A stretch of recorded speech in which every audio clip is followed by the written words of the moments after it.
Hi students, welcome to beauty of maths. കഴിഞ്ഞ 2 ക്ലാസ്സിലായിട്ട് നമ്മൾ discuss ചെയ്തുകൊണ്ടിരുന്നത് ഗോസിയൻ എലിമിനേഷനാണ്. 2/2 കേസാണ്. അത് 2 ഇക്വേഷൻസും 2 അൺനോൺസുമുള്ള ഒരു സിസ്റ്റത്തിനെ എങ്ങനെ സോൾവ് ചെയ്യാം, അതിൻ്റെ സൊല്യൂഷൻസ് വരാനുള്ള പോസിബിലിറ്റീസ് എങ്ങനെയാണ്, സൊല്യൂഷൻസ് എങ്ങനെ തിരിച്ചറിയാം. ഒരു സിസ്റ്റം തന്നു കഴിഞ്ഞാൽ അതിൻ്റെ ഓഗ്മെൻറ്റഡ് മെട്രിക്സ് എഴുതി റോ എക്കലോൺ ഫോമിലോട്ട് മാറ്റിക്കഴിഞ്ഞാൽ അതിൽ നിന്നും എങ്ങനെ സൊല്യൂഷൻസ്, അതിൻ്റെ സൊല്യൂഷൻ്റെ നേച്ചർ എന്താണെന്നുള്ളത് എങ്ങനെ ഐഡൻറ്റിഫൈ ചെയ്യാമെന്നുള്ള കാര്യം നമ്മൾ പറഞ്ഞിരുന്നു. അതിൽ കുറച്ച് ഡൗട്ടുകൾ പലർക്കും ഉണ്ടായിരുന്നു. പലരും 1-2 ഡൗട്ട് ചോദിച്ചു. അതിനകത്ത് ആ ഡൗട്ടൊന്ന് ക്ലാരിഫൈ ചെയ്യുക എന്നുള്ളതാണ് ഇന്നത്തെ ക്ലാസ് കൊണ്ട് ഉദ്ദേശിക്കുന്നത്. അതായത് നമ്മൾ കഴിഞ്ഞ ക്ലാസ്സിൽ പറഞ്ഞ 2 ഇക്വേഷൻസ് 2 അൺനോൺസിൻ്റെ കേസ് മാത്രമാണ് പറഞ്ഞത്. അത് ജനറലി ഒരിക്കലും അത് ട്രൂ അല്ല.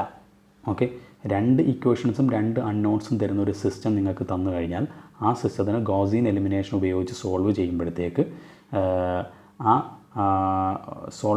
ദാറ്റ് മീൻസ് നമുക്ക് 2 ഇക്വേഷൻ 2 അൺനോൺ തരുന്നൊരു സിസ്റ്റം തന്നു, അതിനെ ഓഗ്മെൻറ്റഡ് മെട്രിക്സ് എഴുതി അതിനെ റോ എക്കലോൺ ഫോമിലോട്ട് മാറ്റി ആ റോ എക്കലോൺ ഫോമിൽ പിവോട്ട് നമ്മൾ മാർക്ക് ചെയ്തതിന് ശേഷം ആ പിവോട്ടിൻ്റെ അടിസ്ഥാനത്തിൽ കൺക്ലൂഡ് ചെയ്യാമല്ലോ എന്താണ് സൊല്യൂഷൻ്റെ നേച്ചർ എന്നുള്ളത്. സൊല്യൂഷൻ ഇല്ലേ, അതോ യൂണീക്ക് സൊല്യൂഷനാണോ, ഇൻഫിനിറ്റ് നമ്പർ ഓഫ് സൊല്യൂഷനാണോ എന്നുള്ളത് നമ്മൾ പറഞ്ഞിരുന്നു. ഓക്കെ, അത് ജനറലി ട്രൂ അല്ല, അതാണ് ഞാൻ പറഞ്ഞത്. കാര്യം അത് ജനറലി ട്രൂ ആവുന്നത് എങ്ങനെയാണെന്നുള്ളത് പറയാം. അതിനു മുമ്പ് ഒന്ന് ശ്രദ്ധിക്കുക.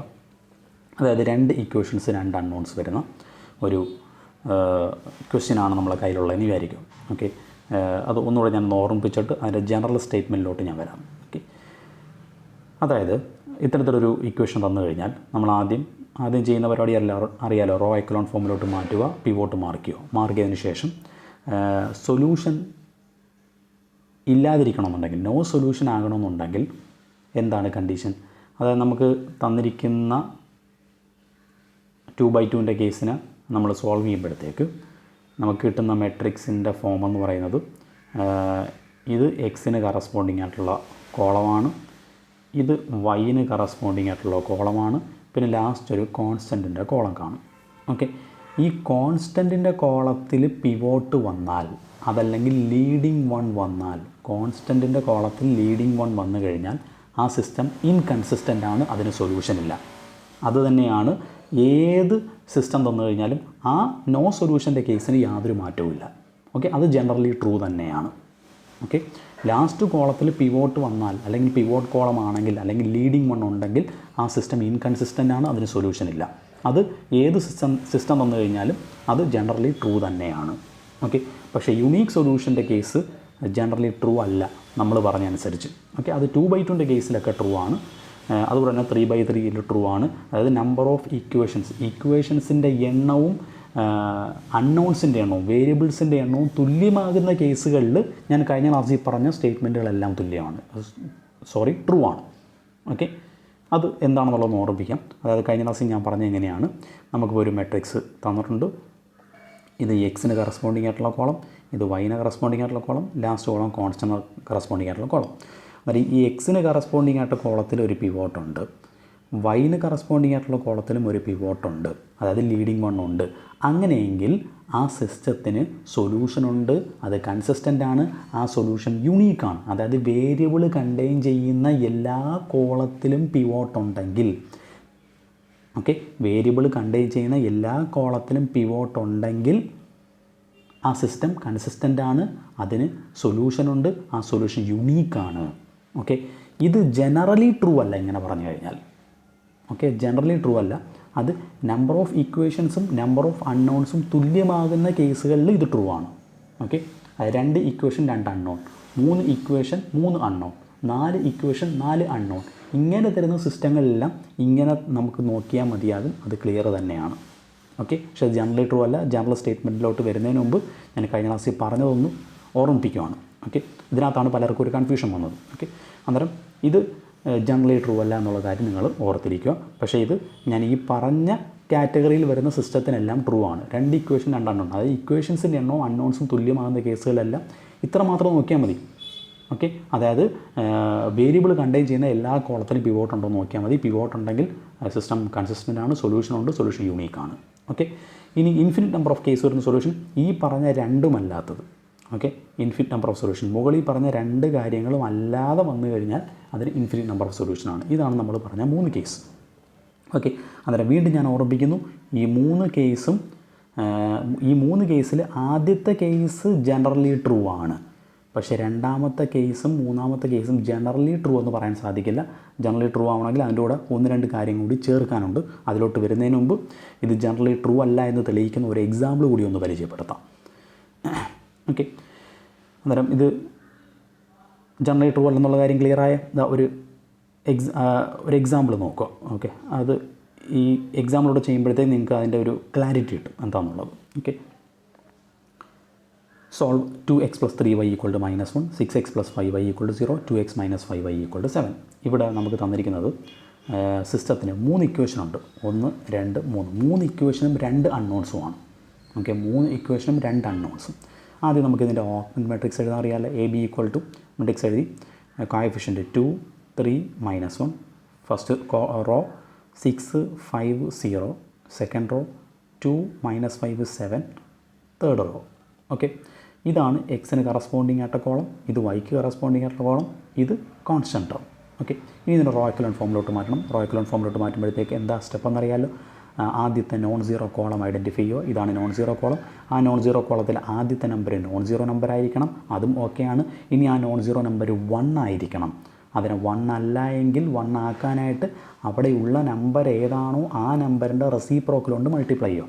2ൻ്റെ റെസിപ്രോക്കൽ, അതായത് 1/2. 1/2 കൊണ്ട് ആ 2 ഉള്ള റോയിനെ കംപ്ലീറ്റ് മൾട്ടിപ്ലൈ ചെയ്യുക. അതായത് R1നെ കംപ്ലീറ്റ് 1/2 കൊണ്ട് മൾട്ടിപ്ലൈ ചെയ്യുക.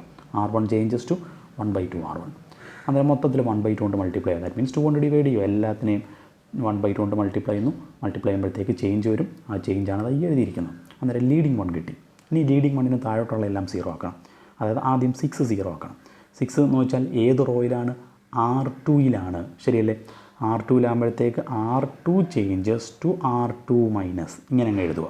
ഓക്കെ, ഏത് നമ്പറാണോ 0 ആക്കാനുള്ളത് ആ നമ്പർ ഏത് റോയിലാണെന്ന് നോക്കുക. R2. അന്നേരം R2നാണ് ചേഞ്ച് വരുന്നത്, സെക്കൻഡ് റോയ്ക്കാണ് ചേഞ്ച് വരുന്നത്. അന്നേരം R2 changes to R2 minus, ഇത്രയും അങ്ങ് എഴുതുക ആദ്യം. ഓക്കെ, അതിനുശേഷം R2ൽ നിന്ന് എന്താ കുറയ്ക്കേണ്ടത്? R2 minus. ഈ ഏത് നമ്പറാണോ 0 ആക്കാനുള്ളത് ആ നമ്പർ കൊണ്ട് ലീഡിങ് 1 ഉള്ള റോയെ മൾട്ടിപ്ലൈ ചെയ്യുക. അതായത് 6 കൊണ്ട് ലീഡിങ് 1 ഉള്ള റോ എന്ന് വെച്ചാൽ R1നെ മൾട്ടിപ്ലൈ ചെയ്യുക. അതായത് R2 മൈനസ് 6 R1 ആണ് നമുക്ക് ചെയ്യാനുള്ളത്. ഓക്കെ ആണല്ലോ? R2 എന്ന് വെച്ചാൽ ഈ സാധനം 6, 5, 0. ഇനി 6 R1, ഇതിനെ 6 കൊണ്ട് മൾട്ടിപ്ലൈ ചെയ്യുക. 6 കൊണ്ട് മൾട്ടിപ്ലൈ അറിയാമല്ലോ. 6 കൊണ്ട് മൾട്ടിപ്ലൈ ചെയ്യുമ്പോൾ ഇവിടെ കിട്ടുന്ന നമ്പർ എഴുതുക. എന്നിട്ട് അവ തമ്മിൽ എന്തോ ചെയ്യുക? കുറയ്ക്കുക. കുറയ്ക്കുമ്പം എന്താണോ വരുന്നത് ആ നമ്പർ R2ൻ്റെ പ്ലേസിൽ എഴുതുക. ഇത് മായിച്ചിട്ട് അവിടെ ഈ സാധനം വരും. ഓക്കെ ആണല്ലോ? ഇനി അതുപോലെ തന്നെ 6 0 ആക്കണം. അതുപോലെ തന്നെ ഇനി അടുത്ത 0 ആക്കാനുള്ളതാണ് 2 0 ആക്കണം ഇനി. ഓക്കെ, അന്നേരം 2 എന്ന് വെച്ചാൽ R3 അല്ലേ? അന്നേരം R3 ആണ് ചേഞ്ച് ചെയ്യാനുള്ളത്. R3 ചേഞ്ച് ചെയ്യാനുള്ളപ്പോൾ R3 changes to R3 minus എന്നങ്ങ് എഴുതുക. Okay, R3 minus. അതിനുശേഷം ഏത് നമ്പറാണോ 0 ആക്കാനുള്ള ആ നമ്പർ കൊണ്ട് പിവോട്ടുള്ള കോളത്തിനെ മൾട്ടിപ്ലൈ ചെയ്യുക. 2 കൊണ്ട് പിവോട്ടുള്ള കോളം, ലീഡിങ് 1 ഉള്ള column. Okay, 2 into R1, R3 minus 2 into R1 ചെയ്യാമല്ലോ. R3 എന്ന് വെച്ചാൽ ഈ സാധനം. ഓക്കെ, അതിലൂടെ 2 R1, അതായത് ഇതിനെ 2 കൊണ്ട് മൾട്ടിപ്ലൈ ചെയ്യുക. 2 കൊണ്ട് മൾട്ടിപ്ലൈ 1 ഇൻറ്റു 2, 2 എന്ന് വരും. ഇതിനെ 2 കൊണ്ട് മൾട്ടിപ്ലൈ 2 ക്യാൻസൽ ആകും, ബാക്കി 3 എന്ന് വരും. അതേപോലെ -1 എന്ന് വരും. എന്നിട്ട് അവ തമ്മിൽ കുറയ്ക്കുക. ഓക്കെ, അവ തമ്മിൽ കുറയ്ക്കുന്ന നമ്പർ കിട്ടും. അതാണ് ഈ എഴുതിയിരിക്കുന്ന സാധനം. ഓക്കെ, അന്നേരം R2 ചേഞ്ചായി, R3 ചേഞ്ചായി. R2ന് പകരം ഇത് വന്നു, R3ക്ക് പകരം ഇത് വന്നു. ഓക്കെ ആണ്. അന്നേരം ലീഡിങ് 1ന് താഴെയെല്ലാം 0 ആയി. ഇനി അടുത്ത സ്റ്റെപ്പ് എന്താണ്? ലീഡിങ് 1 ഉള്ള റോ അങ്ങ് കളയുക. എന്നിട്ട് അതിന് താഴെയുള്ള എലമെൻസിൽ നിന്നും, അതിന് താഴെയുള്ള സബ് മെട്രിക്സിൽ നിന്നും, താഴെയുള്ള റോയിൽ നിന്നും എന്ത് ചെയ്യണം? നോൺ സീറോ കോളം എവിടെ നിന്നാണോ സ്റ്റാർട്ട് ചെയ്യുന്നത് അവിടെ നിന്നൊരു സബ് മെട്രിക്സ് എടുക്കുക. നോൺ സീറോ കോളം സ്റ്റാർട്ട് ചെയ്യുന്നത് എവിടെ നിന്നാണോ, ഇത് 0 കോളം, അതിനെ എടുക്കണ്ട. നോൺ സീറോ കോളം സ്റ്റാർട്ട് ചെയ്യുന്നത് ഇവിടെ നിന്നാണല്ലോ, അവിടെ നിന്ന് അടുത്ത സബ് മെട്രിക്സ് എടുത്തു. ഓക്കെ, ഇനി ആ സബ് മെട്രിക്സിനകത്ത് വീണ്ടും പഴയ പ്രോസസ്സിൻ്റെ കണ്ടിന്യൂ ചെയ്യുക. അതായത് ആദ്യത്തെ കോളം നോൺ സീറോ ആയിരിക്കണം. അതുപോലെ തന്നെ ആ കോളത്തിലെ ആദ്യത്തെ നമ്പർ എന്തോ ആയിരിക്കണം? നോൺ സീറോ ആയിരിക്കണം. ആ നോൺ സീറോ നമ്പർ 1 ആയിരിക്കണം. അതായത് ഈ -4 1 ആക്കുക എന്നുള്ള അടുത്ത ചോദ്യം. -4 1 ആക്കാൻ എന്തോ ചെയ്താൽ മതി? അതിൻ്റെ റെസിപ്രോക്കൽ -1/4. -1/4 കൊണ്ട് ആ -4 ഉള്ള റോയെ കംപ്ലീറ്റ് മൾട്ടിപ്ലൈ ചെയ്യുക. ഓക്കെ, അതായത് ആ റോയിനെ കംപ്ലീറ്റ് -1/4 കൊണ്ട് മൾട്ടിപ്ലൈ ചെയ്യുന്നു. ഇതിനെ -1/4 കൊണ്ട് മൾട്ടിപ്ലൈ ചെയ്യുന്ന 1 എന്ന് വരും. ഇതിനെ -1/4 കൊണ്ട് മൾട്ടിപ്ലൈ ചെയ്യുമ്പോൾ -3/4 എന്ന് വരും. ഓക്കെ ആണ്. അന്നേരം അതുമായി അടുത്ത ലീഡിങ് 1 കിട്ടിയ. ഇനി അതിന് താഴെയുള്ളത് 0 ആക്കണം. -8. അന്നേരം -8 ഏത് റോയിലാണ്? R3യിലാണ്. അന്നേരം R3 changes to R3 minus എന്നങ്ങ് എഴുതുക. ഓക്കെ, എന്നിട്ട് 0 ആക്കാനുള്ളത് -8നെയാണല്ലോ. ആ നമ്പർ കൊണ്ട് -8 കൊണ്ട് ഏത് റോയെ മൾട്ടിപ്ലൈ ചെയ്യണം? ലീഡിങ് വണ്ണ്, തൊട്ട് മുകളിലുള്ള ലീഡിങ് വണ്ണുള്ള റോ ഏതാണ് അതിനെ മൾട്ടിപ്ലൈ ചെയ്യുക. ഇതാണല്ലോ ലീഡിങ് വണ്ണുള്ള റോ, സെക്കൻഡ് റോ. അന്നേരം -8 ഇൻറ്റു R2. ഓക്കെ, 2 മൈനസ് ഉണ്ട്. അന്നേരം R3 പ്ലസ് 8R2 എന്നാവും. R3 plus 8R2. അത് ചെയ്യാമല്ല. അത് ചെയ്യുമ്പോഴത്തേക്ക് ഇത് 0 ആകും. അതുപോലെ തന്നെ ഇവിടെ ചേഞ്ച് വരും. ആ റോയിൽ കംപ്ലീറ്റ് അല്ലേ ചെയ്യാനുള്ളത്. ചെയ്യുമ്പോഴത്തേക്ക് ഇത് ഇങ്ങനെ വരും. ഓക്കെ ആണ്. അതെ, ഇനി അടുത്ത സ്റ്റെപ്പ് എന്ന് വെച്ചാൽ ഇപ്പോൾ ലീഡിങ് വണ്ണിന് താഴെയുള്ള 0 ആയി. ഇനി ആ ലീഡിങ് വണ്ണുള്ള റോ കളയുക, അതിന് മുകളിലോട്ടുള്ളതും കളയുക. ഇനി അതിന് താഴെയുള്ളതിൽ നിന്ന് വീണ്ടും ഒരു സബ് മാട്രിക്സ് കണ്ടെത്തണം. 0 കോളം അല്ലാത്തത് എവിടെ നിന്നാണ്? അവിടെ നിന്നൊരു സബ് മാട്രിക്സ്. ഇത് 0 കോളമാണ്, ഇത് 0 കോളമാണ്. അതിന് 0 കോളം അല്ലാത്ത അതാണ് അടുത്ത സബ് മാട്രിക്സ് 2. ഓക്കെ, ഇനി ആ 2നെ ഇനി എന്തോ ചെയ്യണം? നേരത്തെ പഴയ പ്രോസസ്സ് കണ്ടിന്യൂ ചെയ്യുക. 2 എന്ന് പറയുന്നതിൽ ആദ്യത്തെ എലമെൻറ്റ് നോൺ സീറോ ആയിരിക്കണം. ആകെ ഒരു എലമെൻറ്റേ ഉള്ളത് നോൺ സീറോ ആണ്. അതുകൂടാതെ നോൺ സീറോ എലമെൻറ്റ് എന്താവണം? 1 ആകണം. ഇനി അതിനെ 1 ആക്കാൻ എന്തോ ചെയ്താൽ മതി? അതിൻ്റെ റെസിപ്രോക്കൽ കൊണ്ട് മൾട്ടിപ്ലൈ ചെയ്യുക. അതായത് 1/2 കൊണ്ട് മൊത്തത്തിൽ മൾട്ടിപ്ലൈ ചെയ്യുക. ഓക്കെ, 1/2 കൊണ്ട് മൾട്ടിപ്ലൈ ചെയ്യുമ്പോൾ എന്തോ വരും? ആ റോയെ 1 ആവും. ഓക്കെ ആണല്ലോ. അന്നേരം അതും 1 ആകും. അത് 1 ആകുമ്പോൾ അത് ഇങ്ങനെ വരും. ഓക്കെ, അന്നേരം അടുത്ത ലീഡിങ് വൺ കിട്ടി. ഇനി ആ ലീഡിങ് വണ്ണിൻ്റെ താഴോട്ട് 0 ആക്കണം. താഴോട്ട് എലമെൻ്റ് ഒന്നുമില്ല, അവിടെ വെച്ച് തീർന്നു. ഇതിപ്പോൾ റോ എക്കലോൺ ഫോമിലായി. ഓക്കെ, അന്നേരം ഇവിടെ നിന്ന് ഇനി കൺക്ലൂഷനിലേക്ക് വരാൻ പോയാൽ നമ്മൾ കൺക്ലൂഷനിൽ വരുമ്പോഴത്തേക്ക് കഴിഞ്ഞ ക്ലാസ്സിൽ പറഞ്ഞ പ്രകാരമാണെന്നുണ്ടെങ്കിൽ ഇവിടെ നമുക്ക് തെറ്റും. അതുകൊണ്ടാണ് ജനറലി ട്രൂ അല്ലെന്ന് പറഞ്ഞത്. അതായത് സൊല്യൂഷൻ യുണീക്ക് ആകണമെന്നുണ്ടെങ്കിൽ ഒരേ ഒരു കാര്യമാണ് നമ്മൾ പറഞ്ഞത്. വേരിയബിളുള്ള കോളത്തിൽ പിവോട്ട് ഉണ്ടായിരിക്കണം, അല്ലെങ്കിൽ ലീഡിങ് വൺ ഉണ്ടായിരിക്കണം. എന്താ ഇത് വേരിയബിളുള്ള കോളോ എക്സ്, ഇതും വേരിയബിളുള്ള കോളോ വൈ. രണ്ടിടത്തും എന്തുകൊണ്ട്? ലീഡിങ് വൺ ഉണ്ട്. അങ്ങനെയെങ്കിൽ ഇതിന് സൊല്യൂഷൻ ഉണ്ട്, സൊല്യൂഷൻ യുണീക്കാണ് എന്ന് പറയേണ്ടി വന്നേന്. പക്ഷേ അത് തെറ്റാണ്, അത് ട്രൂ അല്ല. എന്താ ട്രൂ അല്ലാത്ത കാര്യം? അന്നേരം ജനറലി പറയണമെന്നുണ്ടെങ്കിൽ അവിടെ ഒരു കാര്യം കൂടെ കൂട്ടിച്ചേർക്കണം. അതായത് വേരിയബിളുള്ള എല്ലാ കോളത്തിലും ലീഡിങ് വൺ ഉണ്ടാകുകയും വേണം. അതുപോലെ തന്നെ ലാസ്റ്റ് കോളം, കോൺസ്റ്റൻ്റ് കോളം ഉണ്ടല്ലോ, അവിടെ ഒരു കാരണവശാലും ലീഡിങ് വൺ ഉണ്ടാകാനും പാടില്ല. അതായത് പിവോട്ട് ഉണ്ടാകാൻ പാടില്ല. ആ കോളം പിവോട്ട് കോളമാകാൻ പാടില്ല. അതാണ് വളരെ പ്രധാനപ്പെട്ട സ്റ്റേറ്റ്മെൻറ്റ്. ക്ലിയർ ആണല്ലോ. അന്നേരം ലാസ്റ്റ് കോളത്തിൽ പിവോട്ട് ഉണ്ടെങ്കിൽ പിന്നെ ഒന്നും ആലോചിക്കാനില്ല. നിങ്ങൾ എപ്പോഴും പ്രോബ്ലം ചെയ്യുമ്പോൾ ആദ്യം ലാസ്റ്റ് കോളത്തിൽ പിവോട്ട് ഉണ്ടോ എന്ന് ആദ്യം നോക്കണ്ടല്ലോ. ലാസ്റ്റ് കോളത്തിൽ പിവോട്ട് ഉണ്ടോ അല്ലെങ്കിൽ ലീഡിങ് വൺ ഉണ്ടോ എന്ന് നോക്കുക. അതുണ്ടെങ്കിൽ മസ്റ്റായിട്ടും എന്തല്ല, ആ സൊല്യൂഷൻ കൺസിസ്റ്റൻ്റ് അല്ല, ഇൻകൺസിസ്റ്റൻ്റ് ആണ്, അതിന് സൊല്യൂഷൻ ഇല്ല. ഓക്കെ, കാര്യം ലാസ്റ്റ് കോളത്തിൽ പിവോട്ട് ലീഡിങ് വൺ വന്നാലുള്ള കുഴപ്പം എന്താണെന്നറിയാമോ? അതായത് ഇതിൽ നിന്ന് നമുക്ക് സിസ്റ്റം ഓഫ് ഇക്വേഷൻ എഴുതുമ്പോൾ 0x plus 0y, 0x plus 0y എന്ന് വെച്ചാൽ 0, which is equal to right side എന്താണ് 1. 0 ഈക്വൽ ടു 1 എന്ന് പറയും. ഇതൊരു ഫോൾസ് സ്റ്റേറ്റ്മെൻറ്റാണ്. ഓക്കെ, അതിൽ നിന്ന് തന്നെ മനസ്സിലാക്കാം എന്തില്ല, സിസ്റ്റത്തിന് സൊല്യൂഷൻ ഇല്ല. അങ്ങനെയൊന്നും സംഭവിക്കുന്നതുകൊണ്ടാണ് സിസ്റ്റം ഇൻകൺസിസ്റ്റൻ്റ് ആവുന്നത്. അതുകൊണ്ട് എപ്പോഴും നമ്മൾ ചെക്ക് ചെയ്യാനുള്ളത് ലാസ്റ്റ് കോളത്തിൽ പിവോട്ട് ഉണ്ടോ എന്ന് നോക്കിയിട്ട് വേണം ബാക്കി കൺക്ലൂഡ് ചെയ്യാനായിട്ട്. ഓക്കെ, അന്നേരം വേരിയബിളുള്ള എല്ലാ കോളത്തിലും പിവോട്ട് ഉണ്ടായതുകൊണ്ട് മാത്രം സിസ്റ്റത്തിന് സൊല്യൂഷൻ ഉണ്ടാകണമെന്നില്ല, സൊല്യൂഷൻ യുണീക്ക് ആകണമെന്നില്ല, കൺസിസ്റ്റൻ്റ് ആകണമെന്നില്ല. അത് ഒന്ന് ഓർമ്മിപ്പിക്കാൻ വേണ്ടിയിട്ടാണ്. അത് പലർക്കും ഒരു ഡൗട്ടായിരുന്നു. അതാണ് ഇന്ന് ഞാൻ ഇവിടെ ഇപ്പം എക്സ്പ്ലെയിൻ ചെയ്തത്. ഇപ്പോൾ കാര്യം ഏകദേശം ക്ലിയർ ആയല്ലോ. ഇനി നമുക്കിതിനെ ജനറലൈസ് ചെയ്യാമെന്ന്. ഓക്കെ, ജനറലൈസ് ചെയ്യാം.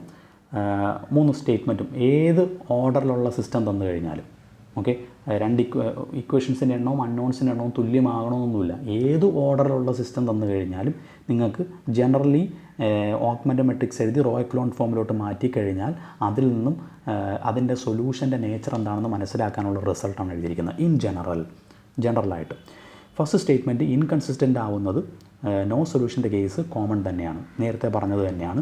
അതായത് a linear system is inconsistent if the right most column of the augmented matrix in echelon form is a pivot column, that is no solution. അതായത് ഏത് ഓർഡറിലൊരു സിസ്റ്റം തന്നു കഴിഞ്ഞാലും നമ്മൾ അതിൻ്റെ ഓഗ്മെൻറ്റഡ് മെട്രിക്സ് എഴുതി അതിൻ്റെ റോ എക്കലോൺ ഫോമിലോട്ട് മാറ്റി പിവോട്ട് മാർക്ക് ചെയ്ത് കഴിയുമ്പോഴത്തേക്ക് ലാസ്റ്റ് കോളം പിവോട്ട് കോളമായാൽ ഏറ്റവും റൈറ്റ് മോസ്റ്റിലുള്ള കോളം, ഓക്കെ, അതാണ് ലാസ്റ്റ് കോളം. ഓക്കെ, അത് വേരിയബിൾ കണ്ടെയ്ൻ ചെയ്യാത്ത കോളം, അതായത് കോൺസ്റ്റൻറ്റ് കോളം. ആ കോളത്തിൽ പിവോട്ട് ഉണ്ടായാൽ, അതല്ലെങ്കിൽ ലീഡിങ് വൺ ഉണ്ടായാൽ, അതല്ലെങ്കിൽ അത് പിവോട്ട് കോളമാണെങ്കിൽ ആ സിസ്റ്റത്തിന് സൊല്യൂഷൻ ഇല്ല, അത് ഇൻകൺസിസ്റ്റൻ്റ് ആണ്. അത് നമ്മൾ പഴയത് പറഞ്ഞ പോലെ തന്നെയാണ്. ഓക്കെ, ഇനി രണ്ടാമത്തത് യുണീക്ക് സൊല്യൂഷൻ ആണ് case. If a linear system is consistent then the solution is unique. Solution system consistent ആണ്, അതിൻ്റെ സൊല്യൂഷൻ യുണീക്കാണ്. അങ്ങനെയെങ്കിൽ if and only if all columns other than the right most column is a pivot column. Okay, അതായത് right most column ഒഴികെ ബാക്കി എല്ലാ കോളത്തിലും pivot ഉണ്ടായിരിക്കണം. റൈറ്റ് മോസ്റ്റ് കോളം ഒഴികെ ബാക്കി എല്ലാ കോളത്തിലും പിവോട്ട് ഉണ്ടായിരിക്കണം. Okay, that means right most column വെച്ചാൽ ഏറ്റവും അവസാനത്തെ കോളം, കോൺസ്റ്റൻറ്റ് കോളം, അതിനകത്ത് പിവോട്ട് ഉണ്ടാകാൻ പാടില്ല. പക്ഷേ ബാക്കി എല്ലാ കോളത്തിലും, ഓക്കെ, ദാറ്റ് മീൻസ് വേരിയബിൾ ഉള്ള എല്ലാ കോളത്തിലും എന്തുണ്ടായിരിക്കണം? പിവോട്ട് ഉണ്ടായിരിക്കണം. അതല്ലെങ്കിൽ ലീഡിങ് വൺ ഉണ്ടായിരിക്കണം. അതല്ലെങ്കിൽ അത് പിവോട്ട് കോളമായിരിക്കണം. ലാസ്റ്റ് കോളം ഒരു കാരണവശാലും അവിടെ പിവോട്ടോ ലീഡിങ് വണ്ണോ വരാൻ പാടില്ല. ഓക്കെ, ഇത് രണ്ടും കൂടെ ആയിക്കഴിഞ്ഞാൽ ഇറ്റ്സ് ഓക്കെ, അവിടെ എന്താണ്? സൊല്യൂഷൻ യുണീക്കാണ്. ഓക്കെ, ഇനി മൂന്നാമത്തത് if a linear system is consistent ആവുന്ന രണ്ട് കേസാണല്ലോ. ഒന്ന് സൊല്യൂഷൻ യുണീക്ക് ആകും, ഒന്ന് infinite number of solution.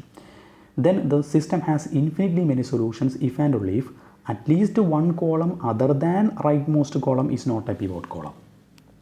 Okay, generally ആണ് പറയുന്നത്. ഏത് ഓർഡറുള്ള സിസ്റ്റം ആയാലും നമ്മൾ ഓഗ്മെൻറ്റ് മാട്രിക്സ് എഴുതി റോ എക്കലോൺ ഫോമിലോട്ട് മാറ്റിയതിന് ശേഷം ഇവിടെയും ആദ്യം ചെക്ക് ചെയ്യാനുള്ളത് ലാസ്റ്റ് കോളത്തിൽ പിവോട്ട് ഉണ്ടോ എന്നുള്ളതാണ്. ലാസ്റ്റ് കോളത്തിൽ പിവോട്ട് അല്ലെങ്കിൽ ലീഡിങ് വണ്ണ് ഒരു കാരണവശാലും ഉണ്ടാകാൻ പാടില്ല. അതാണ് ആദ്യം ചെക്ക് ചെയ്യാനുള്ളത്.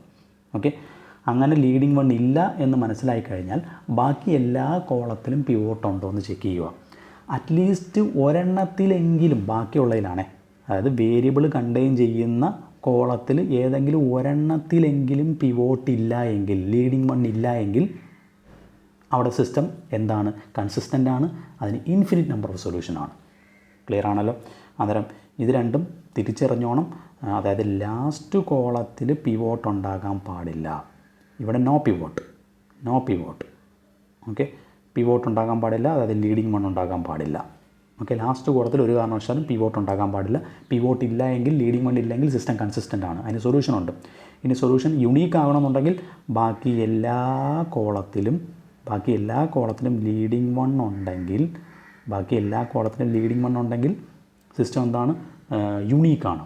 ഓക്കെ, യുണീക്ക് സൊല്യൂഷനാണ്, കൺസിസ്റ്റൻ്റ് ആണ്. ഓക്കെ, ഇനി ഏതെങ്കിലും ഒരെണ്ണത്തിലെങ്കിലും, മിനിമം ഒരെണ്ണത്തിലെങ്കിലും എന്തില്ലെങ്കിൽ, ലീഡിങ് വൺ ഇല്ല എങ്കിൽ, പിവോട്ട് ഇല്ല എങ്കിൽ സിസ്റ്റത്തിന് എന്താണ്? ഇൻഫിനിറ്റ് നമ്പർ ഓഫ് സൊല്യൂഷനാണ്. ക്ലിയർ ആണല്ലോ? ഓക്കെ ആണല്ലോ? കാര്യം ഏതെങ്കിലും ഒരെണ്ണത്തിനെങ്കിലും ലീഡിങ് വൺ ഇല്ല എന്ന് പറഞ്ഞാൽ ആ കോളത്തിന് കറസ്പോണ്ടിങ് ആയിട്ടുള്ള വേരിയബിൾ ഫ്രീ വേരിയബിൾ എന്നാണ് അതിനെ വിളിക്കുന്നത്. ലീഡിങ് വൺ ഇല്ലാത്ത കോളം, ആ കോളത്തിന് കറസ്പോണ്ടിങ് ആയിട്ടുള്ള വേരിയബിൾ ഫ്രീ വേരിയബിളാണ്. എന്തും കൊടുക്കാം. ഓക്കെ, ഇഷ്ടമുള്ള നമ്പർ നമുക്ക് കൊടുക്കാം. അന്നേരം ഇഷ്ടമുള്ള നമ്പർ കൊടുക്കുന്നതിനനുസരിച്ച് വാല്യൂസ് ഇങ്ങനെ വന്നുകൊണ്ടേയിരിക്കും. That means infinite number of solution ഉണ്ട്. ഇതാണ് പ്രത്യേകത.